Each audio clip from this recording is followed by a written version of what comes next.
Parece que estamos. Entonces, ujú. Yo alcanzo a escuchar, creo. Listo, ya nos están confirmando audio. Perfecto. Bueno, muy bien. Entonces, no sé si grosso modo, si no nos habían escuchado, les damos la bienvenida hoy en el marco Listo, esperemos que esta sí se me de tenga esta por ahí. charla inaugural. Un momentito. Y estoy teniendo un tema aquí técnico, pero ya. Entonces, esta charla inaugural alrededor de la obra que cumple 75 años de Jorge Luis Borges, el Aleph. Y el Aleph justamente nos ha dado esa inspiración a este colectivo, nos hacemos llamar justamente Aleph, escrito de forma alfanumérica, con ciertas obsesiones, pasiones alrededor de la relación entre la literatura, el cine, la música fantástica y también su diálogo con la teoría cultural, las reflexiones que nos puedan suscitar este tipo de aventuras alrededor de la ficción, sobre todo la ficción fantástica. Y ese es un poco como el ejercicio que como colectivo, como el colectivo Aleph, queremos empezar a brindar de cara al público, sumándonos de forma entusiasta a estas iniciativas a propósito de la cuarentena, de estos encierros, para empezar a dialogar y abrir espacios de tipo de reflexión, de tipo pedagógico y sobre todo de tipo también creativo. Entonces, un poco para quienes no hayan podido escuchar por el tema de audio, hoy es prácticamente nuestro primer evento en redes y vamos a estar dialogando con ustedes y a través de nuestras páginas y nuestras redes sociales estaremos socializando prácticamente lo que nos concierne como colectivo alrededor de estas obsesiones y estas reflexiones, principalmente en dos líneas que estamos trabajando. Nosotros somos creadores que representamos tres sectores, como dijo Linda anteriormente, el sector audiovisual y gráfico, el sector literario y editorial y el sector musical y radiofónico. Entonces ahí estaremos justamente articulándonos, abriendo espacios y sobre todo a través de dos líneas. La línea de creación, donde vamos a estar socializando productos o piezas creativas alrededor de estas obsesiones, ¿no? Sobre todo en una clave transmedia que es muy importante, el diálogo entre los medios.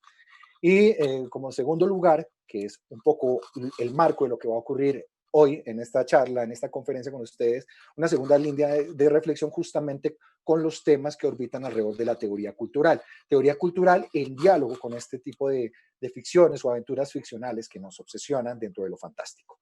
Entonces, sean ustedes bienvenidos y bienvenidas. A continuación, vamos a darle paso a nuestro capitán, a nuestro gran amigo Guillermo Zúñiga, quien nos va hoy a trazar unas rutas y unos mapas de navegación y una aventura de viaje alrededor de los 75 años de la gran obra de nuestro queridísimo escritor latinoamericano Jorge Luis Borges. Antes de comenzar y darle la palabra a Guillermo, no olviden visitar nuestras redes. Ustedes las pueden encontrar aquí mismo en la página de Facebook donde estamos transmitiendo y pueden encontrar el blog donde ya tenemos varios contenidos para que ustedes puedan empezar un diálogo con nosotros. Estén atentos, vamos a estar dando charlas, vamos a estar dando conferencias, estar haciendo talleres, etcétera, etcétera. Y de momento hoy, no duden, si tienen preguntas, vayámoslas socializando en el espacio del Facebook y al final podemos recoger y hacer algún tipo de socialización de esas preguntas y o comentarios si también los tienen, es muy válido. No siendo más, los dejamos con nuestro capitán, entonces sean ustedes bienvenidos y bienvenidas y nos vemos al rato. Bienvenido, Guillermo. Muchas gracias a Linda y a Nelson por la presentación. Permítame en 2 segundos antes de iniciar, voy a compartirles pantalla. Nelson, por favor, ahí permitirme compartir pantalla para la presentación. Listo.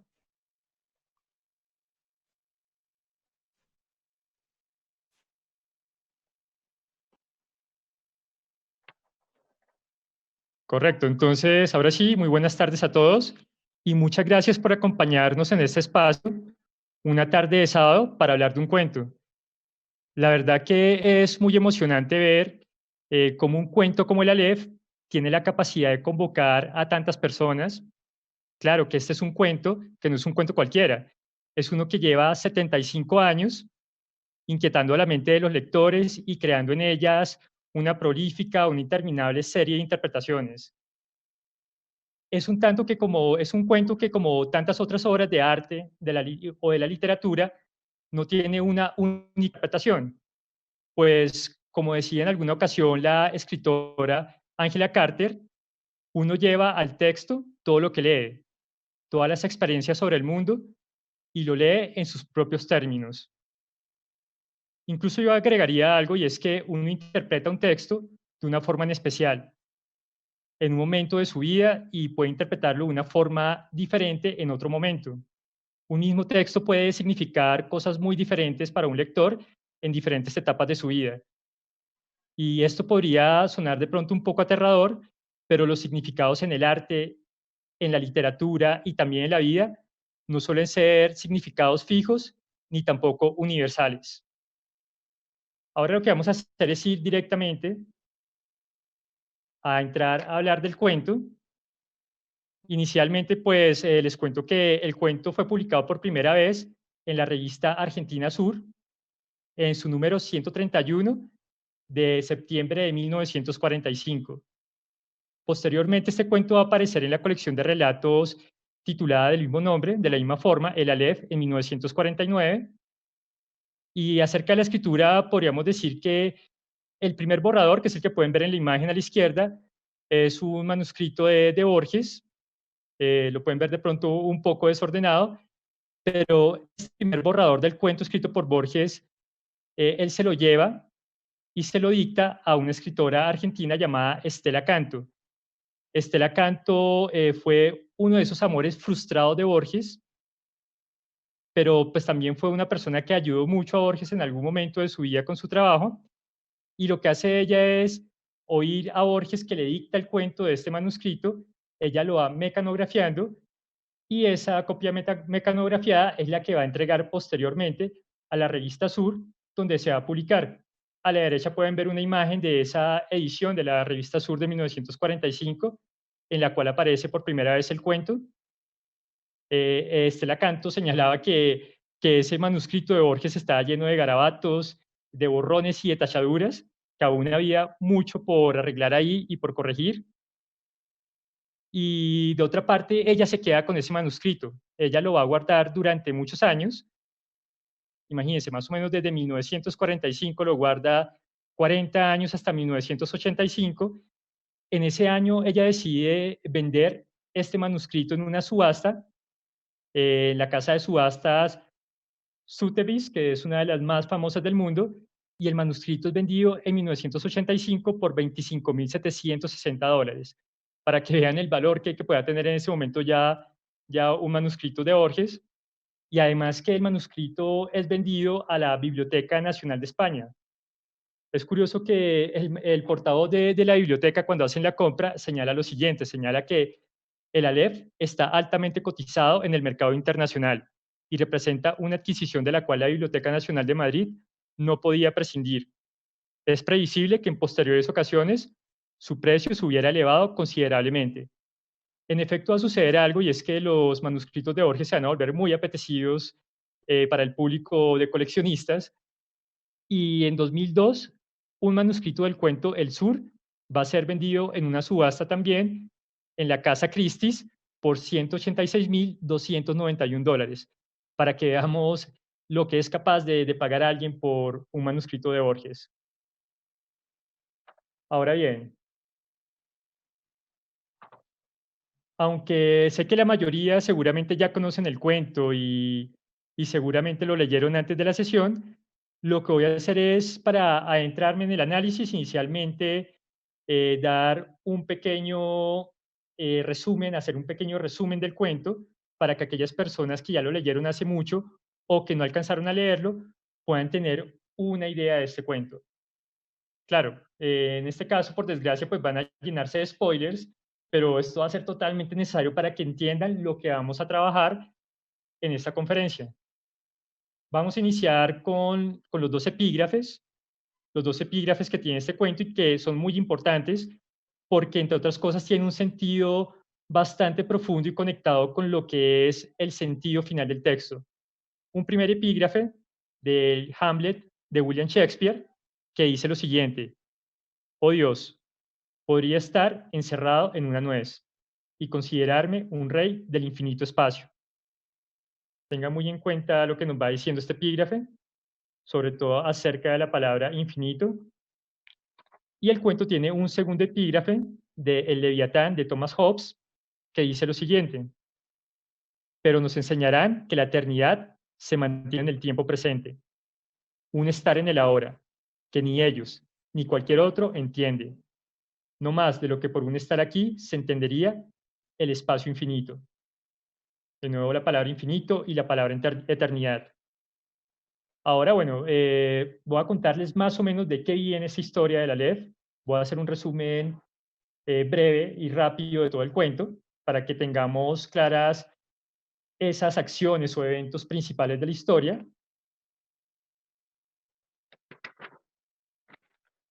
Primero que todo, pues bueno, en el cuento tenemos un narrador en primera persona, un narrador que a la mitad del cuento nos vamos a dar cuenta, vamos a descubrir que es el propio Jorge Luis Borges.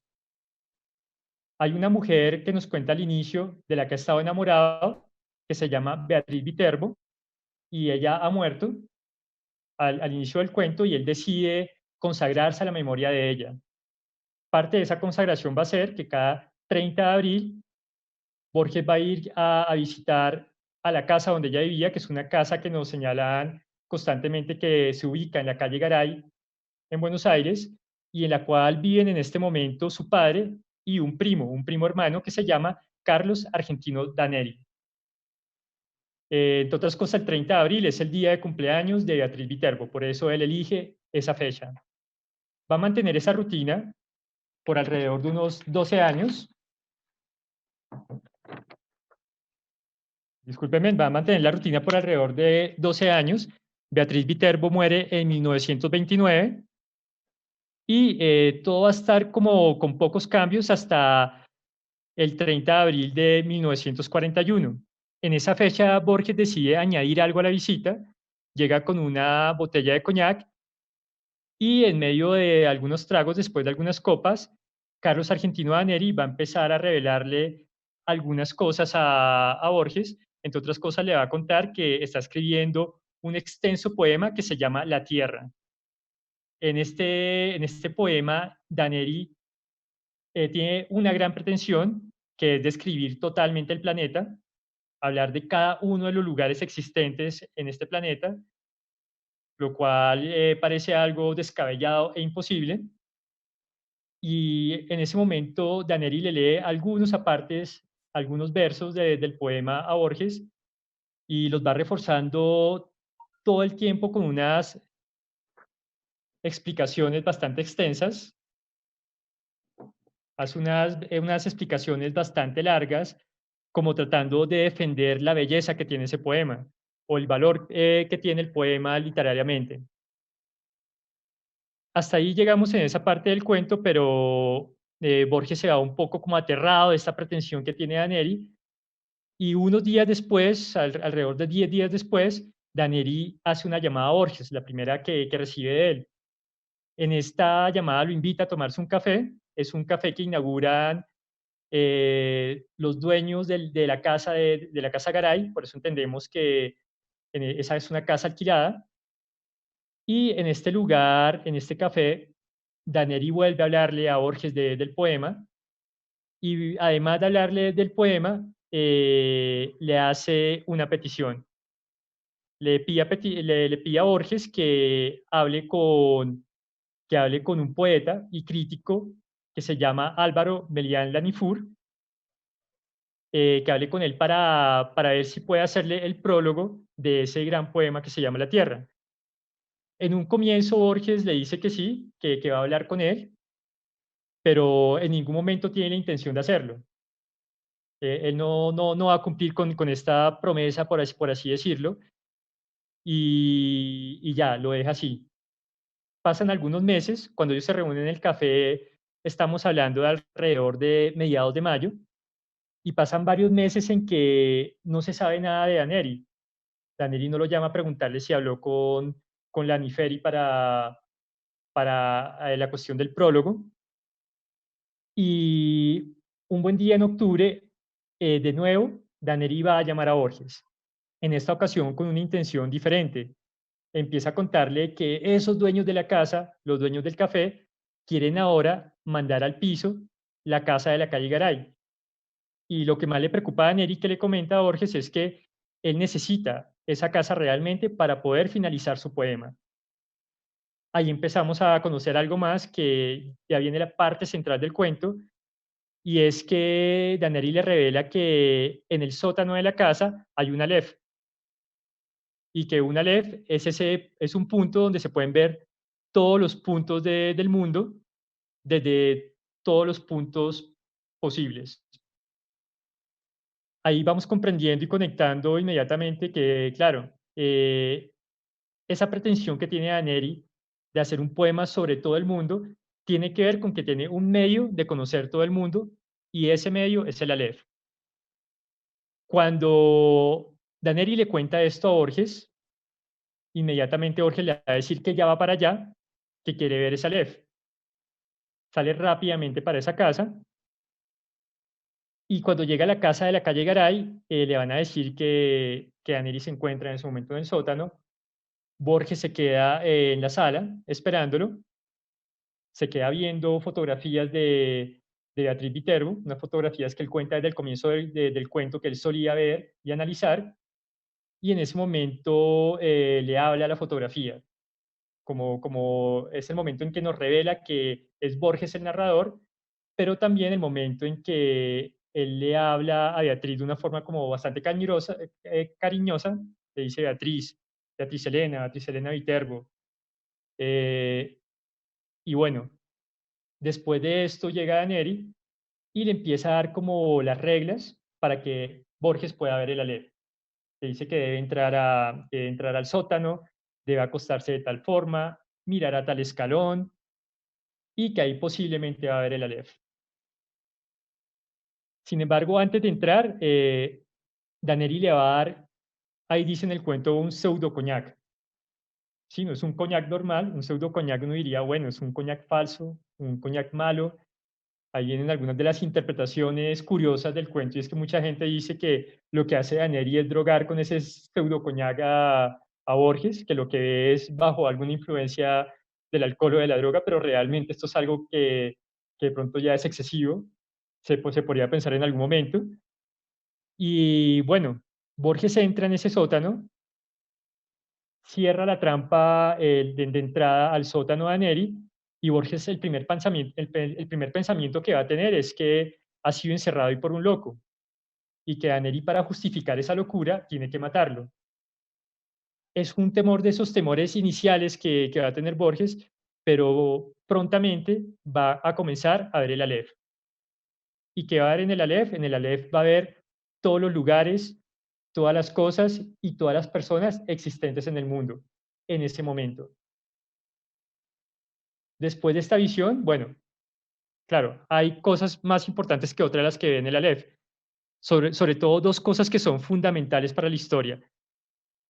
Primero que todo, Borges va a ver los restos de Beatriz Viterbo enterrados. No va a ver a Beatriz en ningún momento, no la va a ver en su pasado, no la va a ver en el cielo. Ve a Beatriz Viterbo enterrada, ve sus restos, y por otro lado va a ver unas cartas que están dentro de un cajón, y en las cuales él menciona que esas cartas son unas cartas obscenas, asombrosas, que le dirigió en vida Beatriz Viterbo a Carlos Argentino Daneri. Ahí entendemos también como lectores que Carlos Argentino era no solo el primo, sino que tenía algún tipo de conexión o relación amorosa con Beatriz. Ahí pasa algo curioso, y es que cuando sale Borges del sótano, va en cierta forma a negarle a Carlos Argentino Daneri que ha visto el Aleph. Borges ahí señala que es como una venganza. Más adelante vamos a ver por qué posiblemente se refiere a una venganza cuando niega esa existencia del Aleph, el haberlo visto en ese lugar.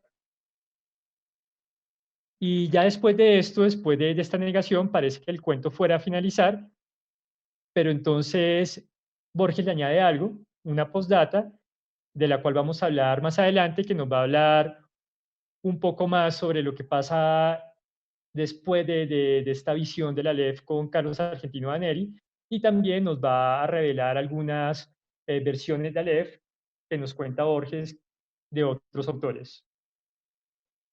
En pocas palabras les diría que este es el cuento, pero créanme que ningún resumen es capaz de dar cuenta de todo lo que este cuento dice.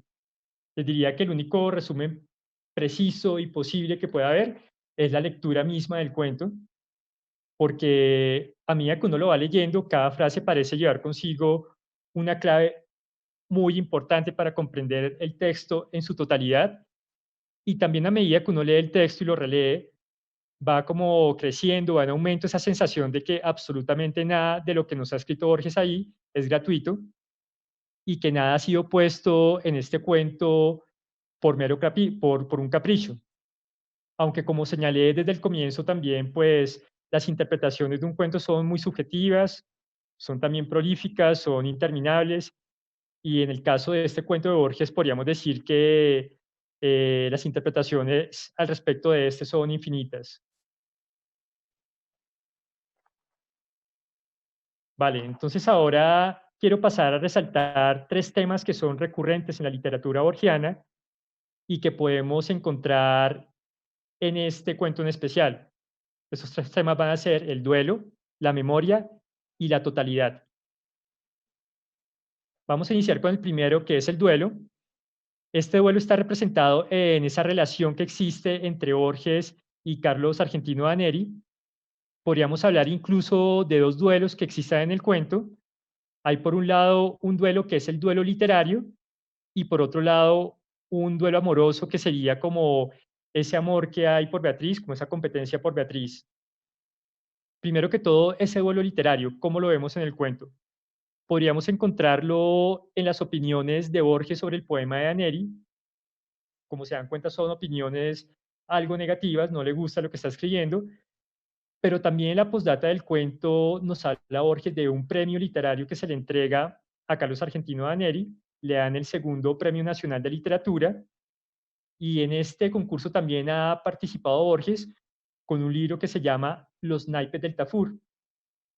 Curiosamente, este libro del que nos habla Borges, él nunca lo llegó a publicar.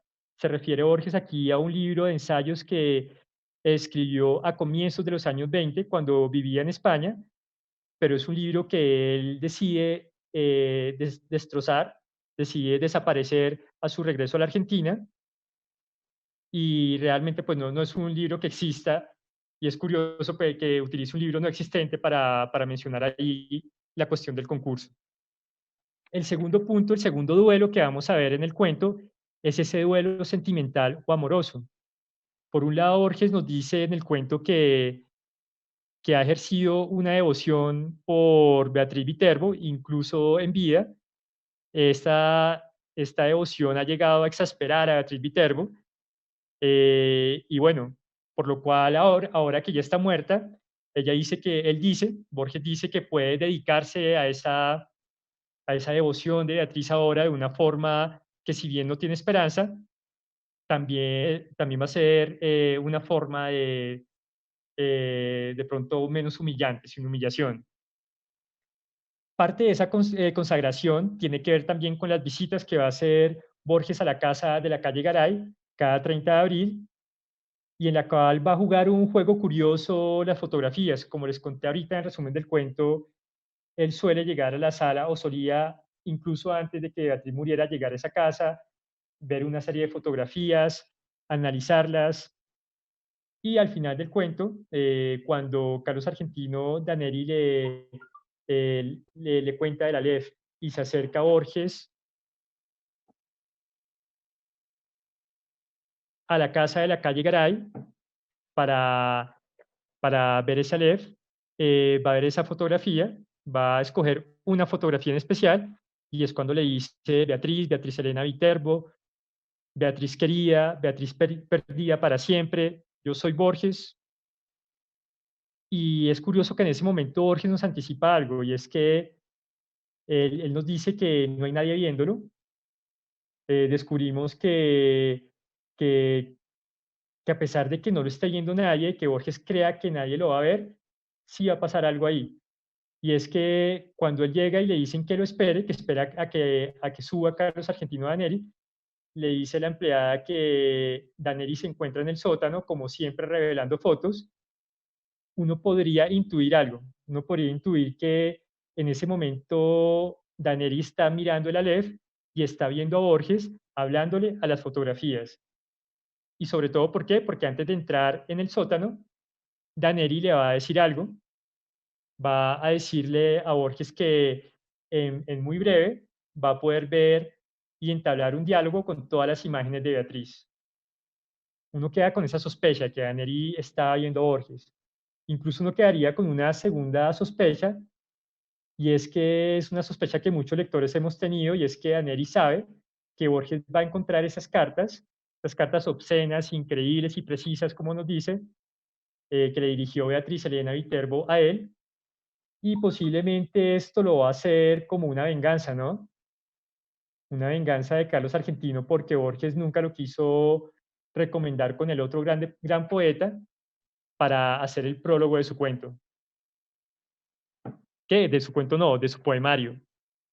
Allí está una tercera suposición que uno podría hacer, ¿no? Una tercera sospecha. Y es que posiblemente Carlos Argentino Daneri ya ha estado mirando antes a Borges. Borges le dice que le va a comentar al poeta en algún momento, un día jueves, en una reunión de escritores. Es posible que Carlos Argentino Daneri haya podido ver a través de la Aleph esta reunión y que se hubiera dado cuenta que Borges ni siquiera habló con el otro poeta. Aquí podemos hacer un pequeño, como un pequeño paréntesis para mencionar algo de lo que tiene que ver con ese amor de Borges en el cuento por esa mujer que se llama Beatriz Viterbo. Esto es sencillamente como, te diría que una teoría, algo a lo que se han acercado algunos críticos o estudiosos del cuento, y es ese señalamiento a las similitudes que hay entre el Aleph y la Divina Comedia de Dante Alighieri. Pues el primer paralelo sería el mismo nombre de la amada, ¿no? En vida, Dante Alighieri tuvo un amor también frustrado, que era Beatriz Portinari, mujer a la que le dedica primero su obra La vida nueva, y posteriormente Beatriz va a ser la mujer que va a dirigir a Dante en el cielo en su gran obra maestra, que es la Divina Comedia. También podemos ver algo curioso, y es que el nombre de Estela Canto, la escritora que les conté que le ayuda a mecanografiar el cuento y que es un amor frustrado de Borges, la mujer a la que le dedica este cuento de la Aleph, ese nombre de Estela tiene una similitud en cuanto al sonido con la palabra estrella, estela, en italiano, que es la palabra con la que termina Dante Alighieri cada uno de los tres cantos de la Divina Comedia. De otra parte viene la cuestión del nombre, ¿no? Pues se dice que Carlos Argentino Daneri vendría a ser una especie de Virgilio dentro del cuento de la Aleph, porque dirige a Borges hacia el infierno, que sería esta visión de ese universo, y que está presente posiblemente en el mismo apellido de Carlos Argentino Daneri. Entonces, lo que dicen algunos estudiosos es que la formación de Daneri viene de esas primeras letras del nombre de Dante y las tres últimas letras del apellido, y así se forma este nombre. Claro que, como les decía, esto es una interpretación, ¿no? No quiere decir que exactamente esto sea certero y que sea de esta manera. Vale, ahora vamos a seguir con lo que sería ese segundo tema importante en este cuento, que es el tema de la memoria, un tema al que suele recurrir Borges constantemente en sus cuentos, en un cuento muy conocido, por ejemplo, que es Funes el Memorioso. Y en este Aleph, en este cuento, podríamos decir que representa esa incapacidad del ser humano de lidiar con el infinito. Piensen ustedes en Internet, en toda la sabiduría, en toda la información humana que se ha ido acumulando en Internet, o también en todo ese conocimiento humano que se ha ido acumulando en las bibliotecas. Esos millones de libros que hemos acumulado por siglos y que de pronto ningún ser humano está en condiciones a lo largo de su existencia, no solo de conocer, sino también de asimilar. Un ser humano en su vida solo podría de pronto leer una fracción o acceder a una fracción de esta cantidad de información que tenemos hoy en día. Y más aún piensen ustedes en la actualidad, ¿no? En una actualidad cuando tenemos internet, las redes, cuando estamos acumulando cada año una cantidad de información mucho mayor y de contenido que el que se lograba hace unos siglos acumular en décadas o incluso en centenares de años. Ahorita nos enfrentamos a algo que realmente si antes era imposible para un ser humano acumular, ahora sí que lo es mucho más. Borges también ve en el Aleph todos los lugares del mundo, ve a todos los seres humanos vivos en ese momento, ve todas las cosas existentes, pero hacia el final del relato nos dice algo, y es que sale al subterráneo y que todas las caras le parecen familiares.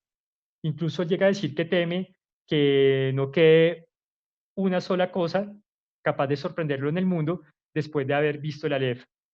Pero también nos dice lo siguiente, y es que felizmente, después de unas noches en que él sufre insomnio, empieza a trabajarle de nuevo el olvido. También hay algo, es cuando nos dice al comienzo del cuento, en medio de ese propósito que se hace de consagrarse a la memoria de Beatriz Viterbo, dice lo siguiente, y es que cambiará el universo, pero yo no voy a cambiar. Pero efectivamente, al final del cuento, Borges sí logra cambiar. Y esto tiene que ver con la memoria, porque en la última frase del cuento nos va a decir lo siguiente, es la última frase también de la postdata. Dice que nuestra mente es porosa para el olvido, yo mismo estoy falseando y perdiendo, bajo la trágica erosión de los años, los rasgos de Beatriz. De una u otra manera, él así como va olvidando las cosas que ha visto en el Aleph, empieza también a olvidar a esa amada a la que se ha consagrado. Y el tercer tema importante que podemos ver en el cuento del Aleph es el tema de la totalidad, un tema también muy recursivo, muy recurrente en la literatura de Borges. Lo vamos a ver en otros cuentos como La Biblioteca de Babel, El Libro de Arena, El Sahir. En este tema tan frecuente de Borges, ¿qué vemos ahí? Vemos una idea de un todo, algo que han llegado muchos estudios también y es esa filosofía panteísta que han señalado algunos estudiosos de la obra de Borges. Y que vemos aquí que en el Aleph tenemos un punto que contiene todos los lugares. Eh, Contiene todos los lugares del mundo. Pensemos, digamos, en un cuento como La librería de Babel. La librería de Babel es un cuento donde nos encontramos con una biblioteca que contiene una infinita totalidad de libros. Tenemos también, digamos, en el cuento de El libro de arena, un libro que es infinito y que por añadidura puede contener todos los libros. E incluso podríamos ver en un cuento como El inmortal de Borges, que hay una vida que contiene todas las vidas. O también puedo pensar en un cuento que se llama El acercamiento al Motasim, que es un cuento en el cual la divinidad se refleja en todos los rostros, en los rostros de todas las personas. Como pueden ver, esto de Borges se encuentra unido a una concepción del infinito. Y ahora que vamos a empezar a hablar ya de lo que es el Aleph, de lo que es su significado, vamos a poder volver de pronto a pensar en estos tres temas que está trabajando el cuento a lo largo de la narración. Primero que todo, en el cuento se nos describe como una pequeña esfera tornasolada del Aleph. Es una esfera de un fulgor casi intolerable, una esfera con un diámetro de unos 2 o 3 centímetros y en la cual se ve todas las cosas desde todos los puntos del universo, desde todos los puntos posibles.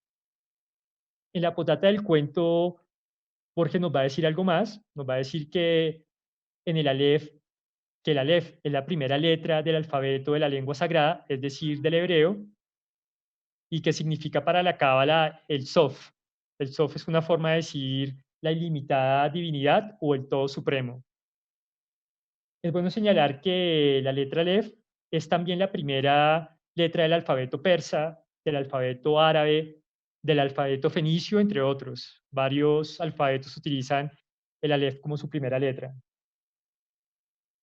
También hay algo que señala Borges en la postdata, y es que es el símbolo de los números transfinitos.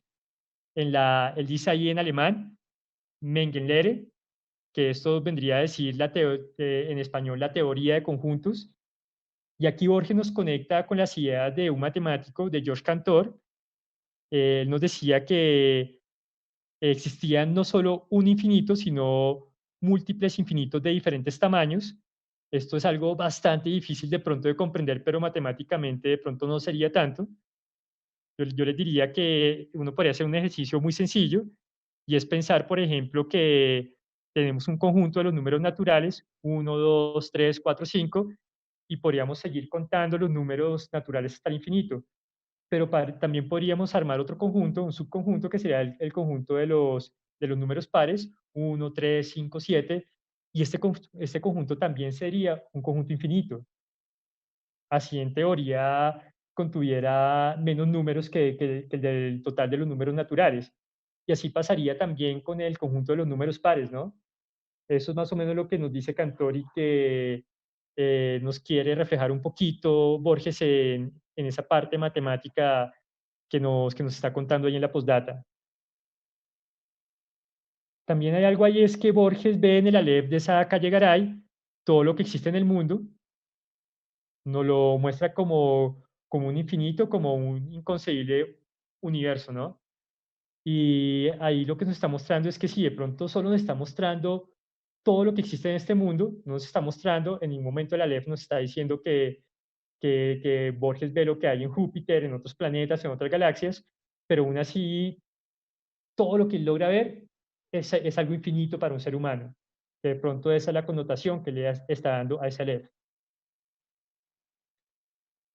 Listo, ahora pensemos en algo, y es que al poderse ver en todos los lugares el Aleph, muchos han comparado hoy en día el Aleph con Google Earth, pero piensen ustedes que en Google Earth solo uno tiene la capacidad de ver imágenes que fueron grabadas previamente, imágenes del pasado, y también solo desde algunos ángulos. En cuanto a eso, no sería un Aleph infinito como el que nos crea Borges. También lo que nos muestra Borges en el Aleph del cuento está en tiempo real y es de todos los ángulos posibles. Es un Aleph mucho más grande. Esto nos muestra que está escondido, bueno, además que también logra mostrar cosas que están escondidas, ¿no?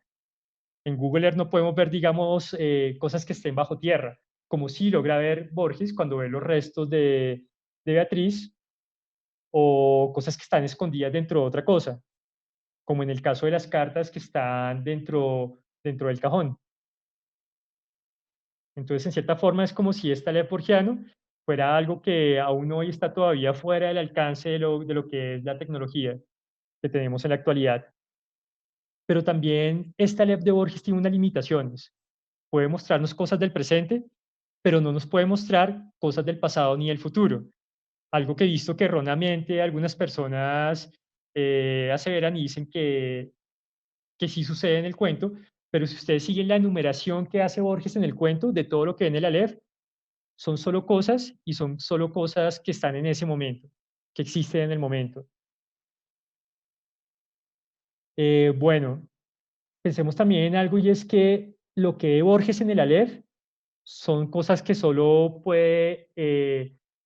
a las que solo puede llegar por el sentido de la vista. No hay otro sentido que intervenga en esta Aleph.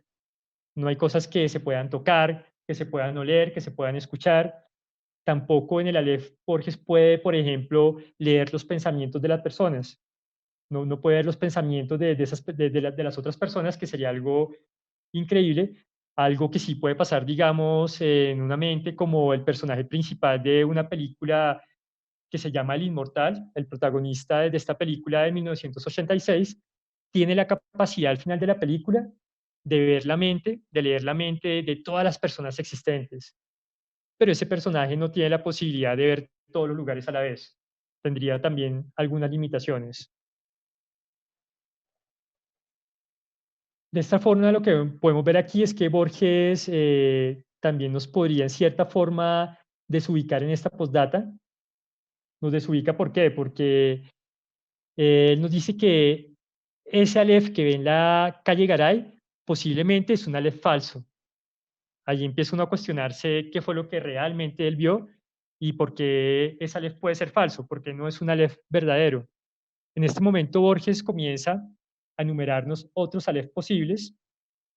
Nos habla, por ejemplo, de un Aleph de Alejandro Bicorne de Macedonia, que es Alejandro Magno, de una séptuple copa, que es la de Kai Khosrow, que era una especie de Aleph también. Nos habla del espejo de Tariq Ben Seyat, nos habla del espejo de Luciano de Samosata, nos habla también del espejo universal de Merlín, incluso nos llega a hablar de un posible Aleph que se encuentra escondido entre las columnas de una mezquita, la mezquita de Amr, en la ciudad del Cairo.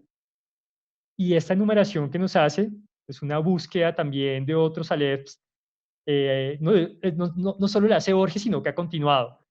Y muchos lectores, muchos estudiosos de la obra de Borges han continuado en esa búsqueda y extendiendo esa lista de posibles Alephs. Existen, por ejemplo, algunos Alephs bien interesantes, Alephs que están relacionados, por ejemplo, con cuentos que tienen que ver con las historias de los mitos de Tulu. Por ejemplo, hay unas especies de Alephs en un cuento que se llama Los perros tíndalos, de Frank Beckman. Existe también otro Aleph en una lámpara, en un cuento que se llama La lámpara de Alhazred, de un escritor que se llama August Derlet.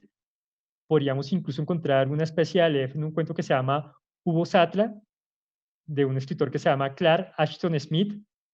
Y lo que pasa es que estos Alephs suelen ser esferas de vidrio que son capaces de transportar o de mostrar el pasado a quien los ve, pero también nos muestran solo las cosas desde unos pocos ángulos y principalmente las cosas del pasado. No nos muestran cosas del presente ni del futuro, por lo que yo diría que son otros tipos de Aleph. También precisamente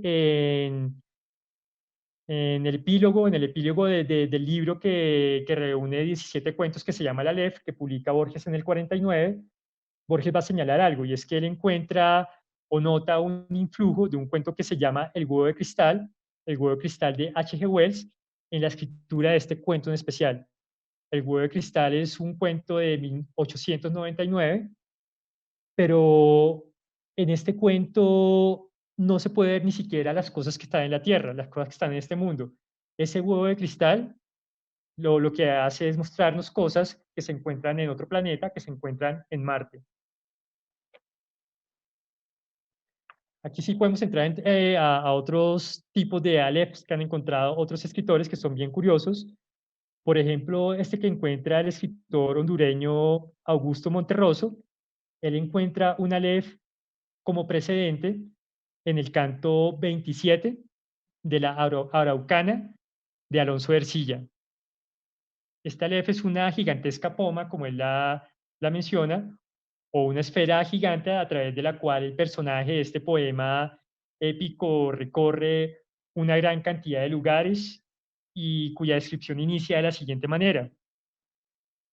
Era en grandeza tal que no podrían 20 abrazar el círculo luciente, donde todas las cosas parecían en su forma distinta y claramente. Los campos y ciudades se veían, el tráfago y bullicio de la gente, las aves, animales, lagartijas, hasta las más menudas sabandijas. Incluso Augusto Monterroso escribió 2 ensayos al respecto, en el cual empieza a mostrar algunas analogías que existen entre el cuento de Borges y este poema épico de Alonso de Ercilla. Sin embargo, yo les diría que hay otro Aleph que me parece más sorprendente y es también precedente a la escritura del cuento del Aleph de Borges, y es un Aleph encontrado por el profesor y escritor argentino Fernando Sorrentino, aunque él señala que a la vez este Aleph ya había sido descubierto por una académica que se llama María Gabriela Misraje, que hace un estudio preliminar de un libro donde menciona haber encontrado esta Aleph.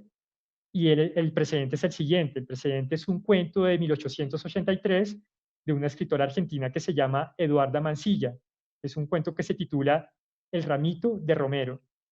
En este cuento hay un Aleph que ve el protagonista y que contiene una enumeración de lo que ve que nos recuerda inmediatamente a la que hace Borges en su cuento.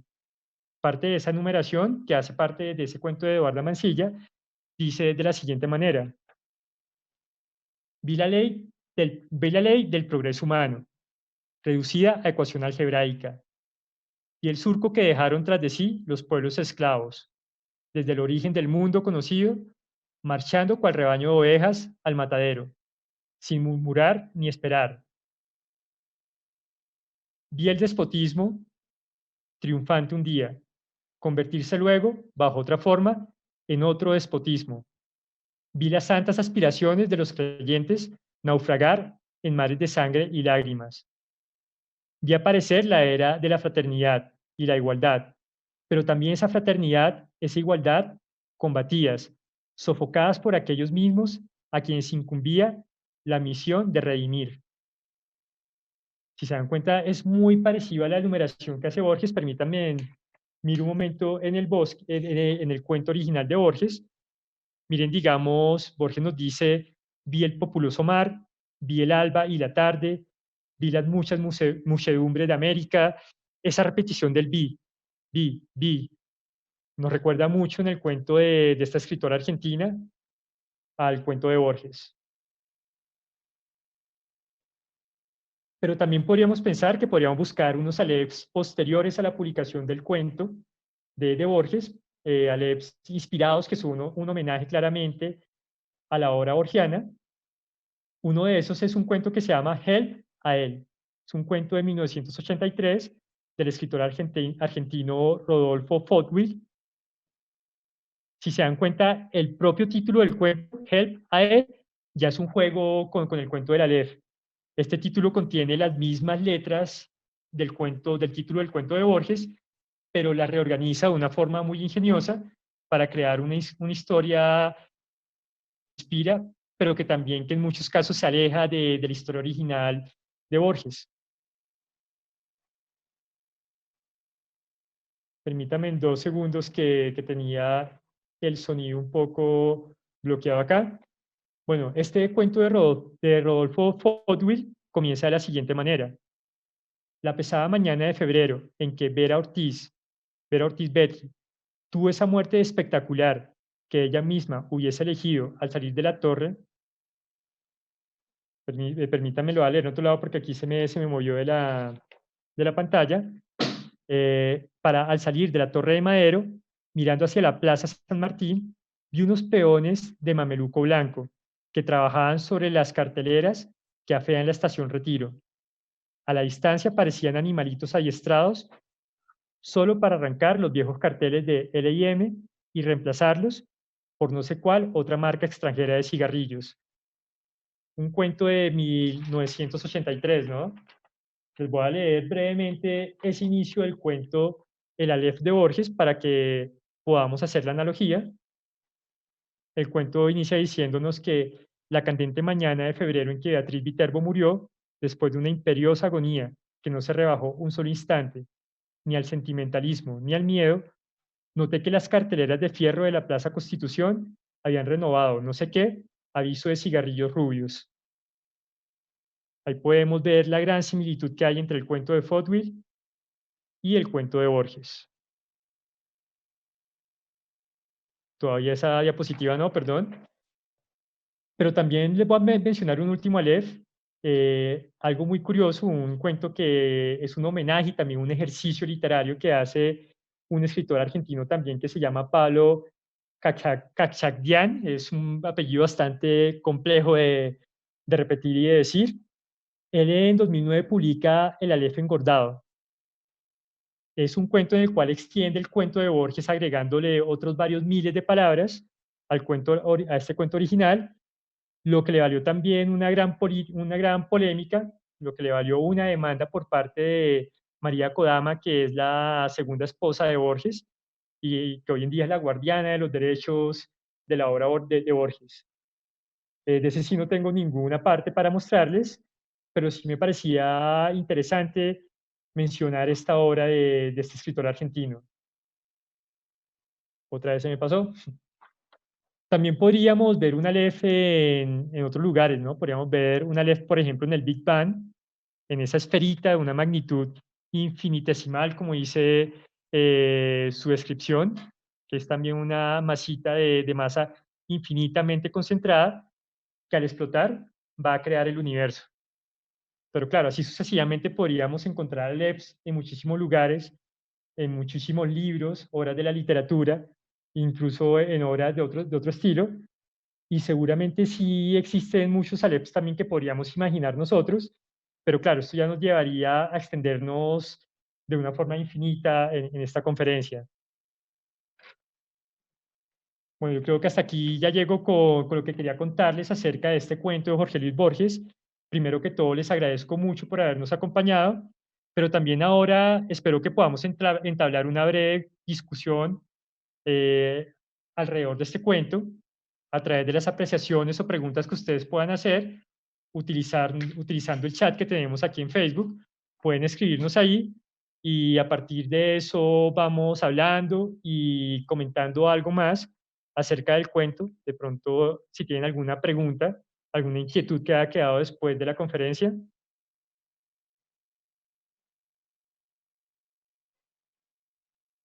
Ahí sí le pediría de pronto a uno de mis compañeros de Aleph que si pueden leerme esos comentarios de Facebook, ya que yo no estoy conectado a Facebook. Sí, sí, hola Guille. Pues mira, de momento solo ha habido comentarios pues, de felicitación. Ángela Jaramillo dice muy buena descripción de la LEF. Y bueno, esperemos a que se animen a hacer preguntas. Estoy ahí atento. Listo, démonos unos segunditos a ver qué nos comenta la gente.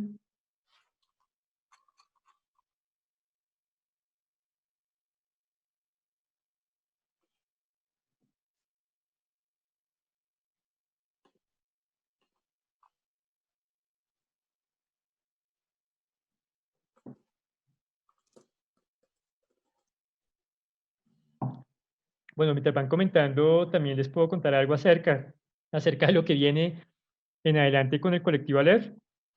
Entre otras cosas, pues también les voy extendiendo la invitación. Tenemos un taller de ciencia ficción próximo a iniciar la primera semana de agosto. Igualmente, el 30 de abril vamos a iniciar un ciclo de conferencias acerca de la obra de Jorge Luis Borges, donde vamos a trabajar varios de sus cuentos, algunos ensayos, poemas de él, y la idea es que tengan una visión muy completa de este autor. Les invito, si les interesa, entonces, para que vean la información acerca de este ciclo de conferencias y del taller, que pueden buscar en la página de Aleph o también en las redes sociales. Tenemos ahí en Facebook, en Twitter, en Instagram, donde pueden buscar información de lo que estamos haciendo. Así es. Bueno, más agradecimientos, Guillermo, por acá. Nos visita, tenemos una visita bastante grata del maestro Rodrigo Bastidas, querido amigo, muy admirado también, investigador. Y él nos hace aquí una suerte de comentario, pregunta. Dice, es importante la propaganda que aparece al inicio en la estación. Ya comenta el tiempo como marca temática del cuento, ¿no?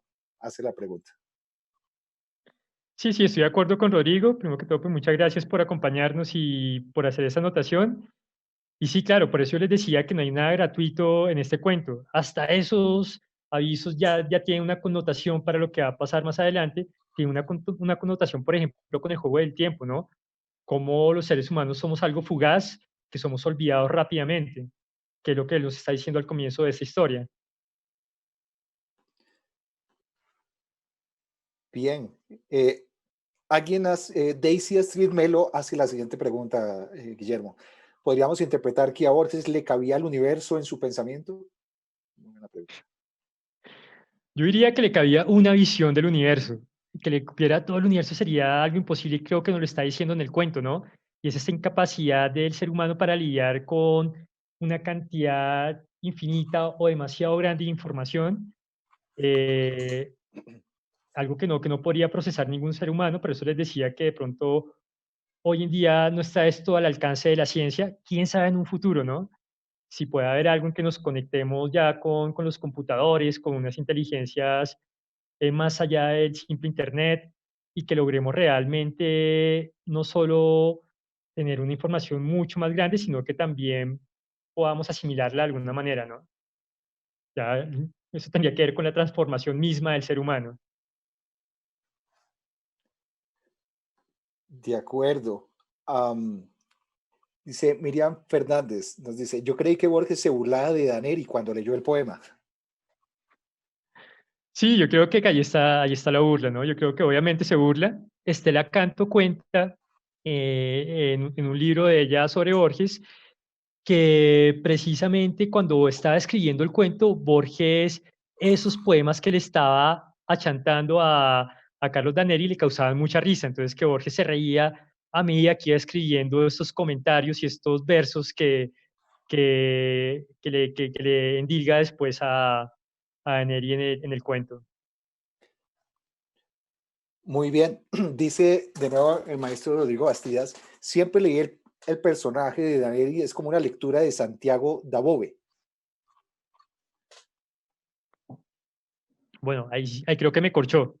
Ahí me corchó. Me gustaría que nos extendiera un poco ese comentario. Sería muy bueno para compartir con todos. Pues Rodri, si nos puedes escribir ahí en el chat, sería bastante iluminado. Lo agradeceríamos mucho porque toda esa información también yo creo que alimenta a todas las personas que están en la conferencia. Bien, mientras el maestro Rodrigo nos amplía, Carlos Humberto Cardona hincapié, dice, el Aleph es la mirada del escritor como creador del mundo, de un mundo posible e imposible, de un mundo también paralelo o de muchos mundos. Es igualmente el mundo de los sueños en donde se refleja la realidad. Es también el mundo de los libros que en algún momento leímos en un rincón como si cometiésemos un pecado. Bueno, primero pues muy bonito y muy poético el comentario y también muy diciente, ¿no? De esa obra de los creadores. Claro, como no podemos nosotros asimilar el universo, el infinito, creo que la literatura y el arte en sí es una forma de hacerlo, ¿no? Es una forma de acercarnos a eso.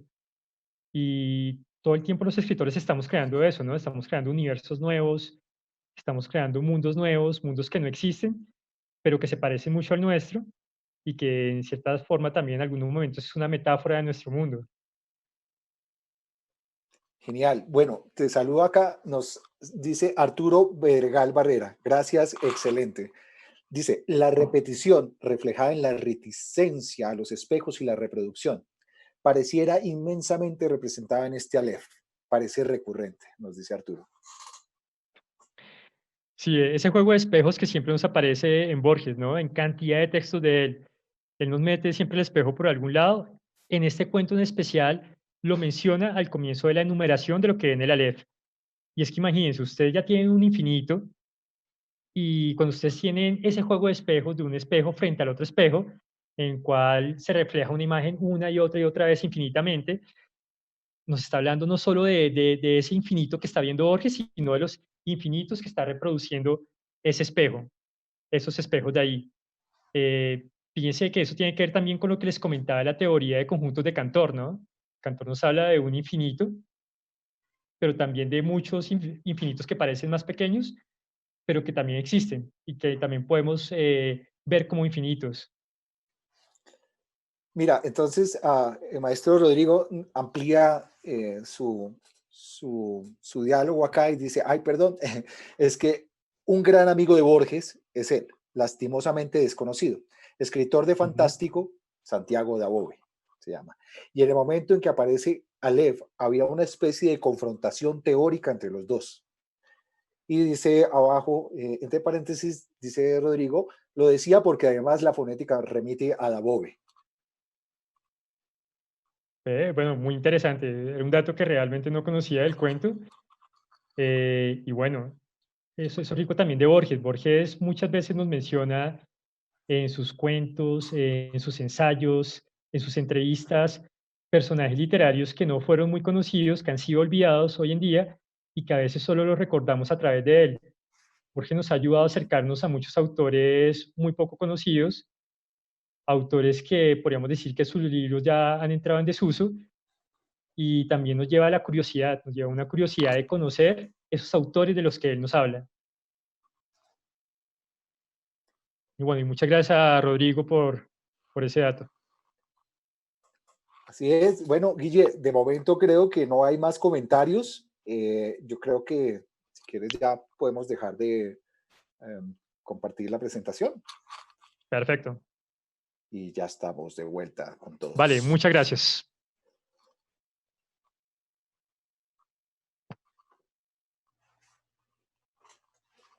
Bueno, muy bien. Muchas gracias, Guille.